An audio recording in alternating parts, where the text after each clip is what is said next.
Pada lontara bilangna kerajaan Goa Tallo tercatat dengan jelas bahwa setelah Sultan Hasanuddin dinobatkan menjadi Sombayar Goa, beliau berangkat ke Maluku dengan ratusan kapal untuk membebaskan Ambon dan cengkraman VOC.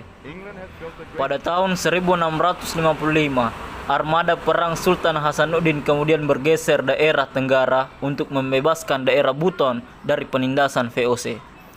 Pada tahun 1655 itu, setelah wilayah Buton dibebaskan dari cengkraman VOC, lalu terdengar kabar bahwa beliau Karaeng Patingaloang meninggal dunia. Sultan Hasanuddin kemudian meninggalkan Buton dan kembali ke Makassar. Beberapa pasukan kembali ke Makassar dan beberapa lainnya tinggal di perairan Buton.